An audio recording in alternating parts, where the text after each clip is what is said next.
Hi hello வணக்கம், welcome to our channel. இன்றைக்கி நம்ம சேனலில் அவளும் பொட்டுக்கடலையும் வச்சு ஒரு சூப்பரான ஹெல்த்தியான ரெசிபி தான் பார்க்க போகிறோம். இந்த ரெசிபியை 8 மாத குழந்தைங்கள்லேருந்து எல்லாருமே சாப்பிட்லாம். ஸோ இந்த 2 பொருளை வச்சு செய்யக்கூடிய இந்த ரெசிபியை எப்படி பண்ணலான்னு வாங்க வீடியோக்குள்ளே போகலாம்.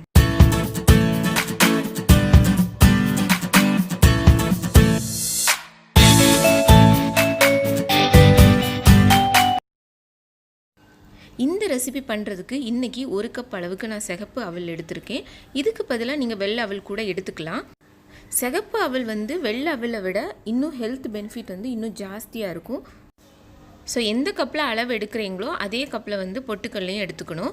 இப்போது இந்த அவலை தண்ணியில் போட்டு வாஷ் பண்ணி எடுத்துக்கலாம். ஊற வைக்கணும்னு அவசியம் இல்லை, ஜஸ்ட் அலசி எடுத்துக்கலாம். அதில் உள்ள தூசியெல்லாம் போகிறதுக்காக. ஸோ குழந்தைங்களுக்கு கொடுக்குறதா இருந்தால் தூசி எதுவும் இல்லாமல் இருக்கணும்ல, அதுக்காக தான். இப்போ ஒரு வெள்ளை காட்டன் துணியில் நான் எடுத்து வச்சுருந்த அவலை பரப்பி விட்டுக்கிறேன். இதை ஃபேனுக்கு அடியில் தான் வச்சுருந்தேன். ஒரு 2 to 3 ஹவர்ஸில் நல்லா காஞ்சிரும். வெயில் வைக்கணும் அப்படின்னு அவசியம் எதுவும் இல்லை. ஸோ இப்போ நல்லா காஞ்சிருச்சு. இப்போ ஒரு கடாய் எடுத்துகிட்டு அதில் 1 கப் அளவுக்கு பொட்டுக்கல்லையே நம்ம வறுத்துக்க போகிறோம். ஸோ சிம்மில் வச்சே வறுத்துக்கோங்க. ஸோ ராவாக இருக்கும்போது சின்ன குழந்தைங்கன்னா டைஜஷன் ஆக கொஞ்சம் கஷ்டம். அதுக்காக தான் நம்ம ரோஸ்ட் பண்ணி எடுக்கிறோம். ஸோ ரோஸ்ட் ஆனதுக்கப்புறம் அதை ஒரு பிளேட்டுக்கு ட்ரான்ஸ்ஃபர் பண்ணிடுங்க. இப்போது நம்ம எடுத்து வச்சுருந்த அவலை அதில் சேர்த்துக்கலாம். ஸோ ஈரப்பதம் எதுவும் இல்லாமல் பார்த்துக்கோங்க. ஸோ தட்டும் போதே உங்களுக்கு நல்ல மொறுமொறுங்கிற சவுண்டு வரும். ஸோ இதில் நீங்கள் எக்ஸ்ட்ராவாக குழந்தைங்களுக்காக கேஷ்யூ, பாதாம் இந்த மாதிரி ஏதாவது நட்ஸ் கூட சேர்த்துக்கலாம். அது உங்களோட விருப்பம்தான். ஸோ பெரியவங்க இல்லை ஸ்கூல் போகிற குழந்தைங்களுக்குன்னா நீங்கள் அப்படியே கூட கஞ்சி மாதிரி காய்ச்சி கொடுக்கலாம். ஸோ இதையும் நம்ம ரோஸ்ட் பண்ணி எடுத்துக்க போகிறோம். ரோஸ்ட் பண்ணி எடுக்கிறதுனால இது ரொம்ப நாள் கெட்டு போகாமல் இருக்கும். அதுக்காக தான் முக்கியமாக.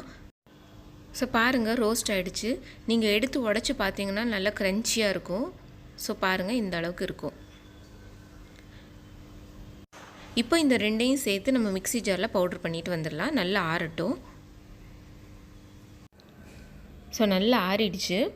ஸோ கடையில் கிடைக்க செர்லாக்கை விட இந்த மாதிரி சிம்பிளாக செஞ்சு கொடுக்கும்போது குழந்தைங்களுக்கு ரொம்ப ஹெல்த்தியான ஆப்ஷனாக இருக்கும். இப்போ நல்ல பவுடர் ஆகிடுச்சு. இதுக்கு கூட நான் 1/2 ஸ்பூன் அளவுக்கு ஏலக்காய் தூள் சேர்த்துக்கிறேன். உங்ககிட்ட முழு ஏலக்காவாக இருந்துச்சு அப்படின்னா ஃபஸ்ட்டே கிரைண்ட் பண்ணும்போது ஒரு 2 ஏலக்காய் சேர்த்துக்கோங்க.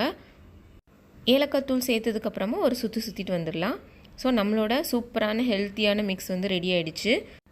ஸோ குழந்தைங்க மட்டும் இல்லை, பெரியவங்க கூட இது ஒரு ஆப்ஷனாக எடுத்துக்கலாம். டீ காஃபியை ஸ்கிப் பண்ணிவிட்டு கூட இதை கஞ்சியாக காய்ச்சி குடிக்கலாம். ஸோ இப்போ ஒரு பவுலில் 1 ஸ்பூன் அல்லது 2 ஸ்பூன் அளவுக்கு நீங்கள் பவுட்ரு பண்ணி வச்சுருந்த பவுடரை சேர்த்துக்கோங்க. ஃபஸ்ட்டே தேவையான அளவு தண்ணி விட்டு கரைச்சிக்கோங்க. ஸோ கெட்டி இல்லாமல் நல்லா மிக்ஸ் பண்ணி விட்டுக்கோங்க. ஸோ இதில் சுகர் அவாய்ட் பண்ணிவிட்டு நீங்கள் நாட்டு சர்க்கரை இல்லை பனக்கல்கண்டு இந்த மாதிரி சேர்த்துக்கோங்க. ஸோ இதோட பெனிஃபிட் இன்னும் ஜாஸ்தியாகும். நான் இன்றைக்கி நாட்டு சர்க்கரை சேர்த்துக்கிறேன். ஸோ 2 வயசு மேலே உள்ள குழந்தைங்கள்னா நீங்கள் பால் கூட இதில் சேர்த்து மிக்ஸ் பண்ணி கொடுக்கலாம். ஸோ சின்ன குழந்தைங்கன்னா நம்ம பாக்கெட் பால்லாம் பழக்கியிருக்க மாட்டோம். ஸோ அதனால் நான் டேரெக்டாக தண்ணி விட்டு இந்த மாதிரி கஞ்சி மாதிரி காய்ச்சி எடுத்துக்க போகிறேன். ஸோ பாருங்கள், இந்த அளவுக்கு. ஸோ எந்த கன்சிஸ்டன்சி வேணுமோ அந்த அளவில் நீங்கள் தண்ணி எக்ஸ்ட்ராவாக கூட சேர்த்துக்கலாம். ஸோ கெட்டி ஆகிடுச்சு. இன்னும் நான் கொஞ்சம் தண்ணி சேர்த்துக்க போகிறேன். ஸோ கன்சிஸ்டன்சி எல்லாமே உங்களோட விருப்பம்தான். ஸோ நம்மளோட ஹெல்த்தியான சூப்பரான மிக்ஸ் ரெடி ஆகிடுச்சு. ஸோ சிம்பிளான இன்க்ரீடியன்ஸ் தான் நம்ம ரெடி பண்ணியிருக்கோம். ஸோ கடையில் கிடைக்கிற நார்மல் செர்லாக்லாம் நிறைய சுகர் கண்டென்ட் தான் இருக்கும். ஸோ அதை கம்பேர் பண்ணும்போது இது எவ்வளவோ ஹெல்த்தியான ஆப்ஷன் தான். நீங்களும் கண்டிப்பாக இந்த ரெசிபியை ட்ரை பண்ணி பாருங்கள் ஃப்ரெண்ட்ஸ். ட்ரை பண்ணி பார்த்துட்டு எங்களோட கமெண்ட் செக்ஷன் மென்ஷன் பண்ணுங்கள். இந்த வீடியோ பிடிச்சிருந்துச்சுன்னா லைக் பண்ணுங்கள், ஷேர் பண்ணுங்கள். நம்ம சேனலை மறக்காமல் சப்ஸ்கிரைப் பண்ணுங்கள். தேங்க்யூ ஃபார் வாட்சிங்.